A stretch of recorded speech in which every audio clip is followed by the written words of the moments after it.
Good evening and welcome to Tucker Carlson Tonight. Ken Starr joins us in a minute with new information on the Clinton investigation that made him famous. We now know he considered perjury charges against Hillary Clinton. He'll tell us about that. But first tonight, an exclusive investigation from this show. For 2 years, the alleged threat that Russia poses to our elections has been official Washington's obsession. The usual business of government has come to a halt as Democrats and their allies in the press fret that Russian agents may be interfering with our democracy. The root of these fears, a handful of Russian ads on Facebook that almost nobody saw, and a small number of efforts to hack Democratic Party email accounts. Now, let's assume that all these deeply worried people are sincere, that they really care about the integrity of our democracy. Then why has almost nobody said anything about the tech monopolies that now dominate the exchange of information in this country? If a few dozen Facebook ads are enough to subvert an election, shouldn't we be worried about Facebook itself, which controls literally billions of ads? A couple of times on this show, social scientist Robert Epstein has pointed out that Google alone could determine the outcome of almost any American election just by altering its search suggestions. We'd never know what happened. Oh, say tech defenders, don't worry. These are businesses. They exist to make money, not to push political agendas. Well, it turns out that's not true, and we can prove it. An email obtained exclusively by this show reveals that a senior Google employee deployed the company's resources to increase voter turnout in ways she believed would help the Clinton campaign win in the last election. The email we obtained came from a woman named Eliana Murillo, the former head of Google's multicultural marketing department. She sent the email on November 9th, 2016. That was one day after the presidential election. That email was subsequently forwarded by 2 Google vice presidents to more staff members throughout the company. In her email, Murillo touts Google's multifaceted efforts to boost Hispanic turnout in the election. She notes that Latinos voted in record-breaking numbers, especially in states like Florida, Nevada, and Arizona, the last of which she describes as, quote, a key state for us. She brags that the company used its power to ensure that millions of people saw certain hashtags and social media impressions with the goal of influencing their behavior during the election. Elsewhere in the email, Murillo says Google, quote, supported partners like Voto Latino to pay for rides to the polls in key states. She describes this assistance as, quote, a silent donation. Murillo then says that Google helped Voto Latino create ad campaigns to promote those rides. Now, officially, Voto Latino is a nonpartisan entity, but that is a sham. Voto Latino is vocally partisan. Recently, the group declared that Hispanics, all Hispanics, are in President Trump's, quote, crosshairs. They said they plan to respond to this by registering another 1 million additional Hispanic voters in the next presidential cycle. Voto Latino is a group with clear political goals, goals that Google supported in 2016. We asked both Google and Voto Latino for clarification. What exactly did Murillo mean by a silent donation? This is a potentially significant legal question. Neither company responded to us. At the end of her email, Murillo makes it clear that Google was working to get Hillary Clinton elected. This wasn't a get-out-the-vote effort, whatever they say. It was not aimed at all potential voters. It wasn't even aimed at a balanced cross-section of subgroups. Google didn't try to get out the vote among, say, Christian Arabs in Michigan or Persian Jews in Los Angeles. They sometimes vote Republican. It was aimed only at one group, a group that Google cynically assumed would vote exclusively for the Democratic Party.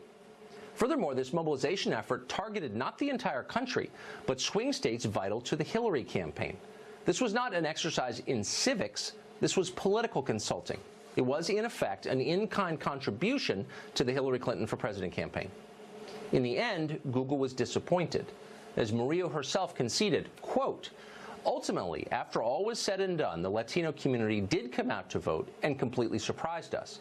We never anticipated that 29% of Latinos would vote for Trump. No one did. If you see a Latino Googler in the office, please give them a smile. They are probably hurting right now. You can rest assured that the Latinos of these blue states need your thoughts and prayers for them and their families. I had planned a vacation and thought I would be taking the time to celebrate. Now it will be time to reflect on how to continue to support my community through these difficult times. End quote. Nobody at the DNC was more upset by the results than Murillo. Google tried to get Hillary elected. They failed this time. We reached out to Google. The company did not deny that the email was real or that it showed a clear political preference. Their only defense was that the activities it described were either nonpartisan or weren't taken officially by the company. But of course they were both. Plenty of people in Google knew what was going on, and we've seen no evidence that anyone at Google disapproved of it or tried to rein it in. 2 years later, Google is more powerful than it's ever been, and the left has increasingly become radical in what it is willing to do to regain political power. What could Google be doing this election cycle to support its preferred candidates? What could they do in 2020? It is a question almost nobody in Washington seems interested in even asking. They ought to be interested. Mark Stein is an author and a columnist. He joins us tonight. So, Mark, the outlines of this are really clear. Google is the most powerful company in the history of the world. They have a chokehold on all human information. They could clearly guide the outcome of an election if they chose to do so. They tried to influence the last election. Why shouldn't we be deeply concerned about this? Well, we should be deeply concerned. As you said, Russia, everyone goes bananas about, because they bought 100 grand's worth of Facebook ads or whatever it was. Google is already more powerful in terms of its control over people's lives than almost every government on the planet. And I would say arguably it has more control over American lives than, say, the government of Russia does as a practical matter. And people are very naive about Google searches. They think that it doesn't, whether you're in a hotel in Des Moines or whether you're hanging upside down in your bondage dungeon in Poughkeepsie, when you enter the search results, everything's the same. As this lady, Eliana Murillo, has explained, they're actually capable of now targeting election content specifically to certain voting groups. So this isn't like, you know, rock the vote or public attempts to get out the vote. This is where the world's most powerful company is using data mining to channel partisan election information to key voting demographics. That's very disturbing, because they'd steal the election and you'd never know it. Well, what's so interesting to me is the left has been very agitated for the past 6 or 7 years about Citizens United and the influence of money on politics. I don't think all of their concerns are stupid, by the way. But this is the example. This is the most powerful influencer of elections, potentially, the world has ever known. And I don't think I've ever heard a single liberal say anything about Google's effect on elections, subverting our democracy. Why is that?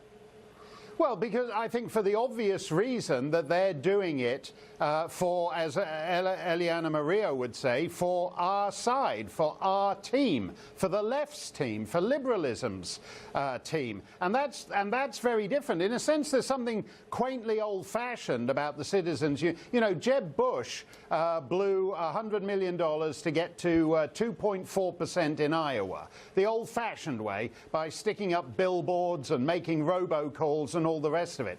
What if you had a monopoly on people's access to information, and without them even knowing about it, just when they happen to open up their phone or their laptop in the morning, you were able to direct them to your candidate without anybody knowing it?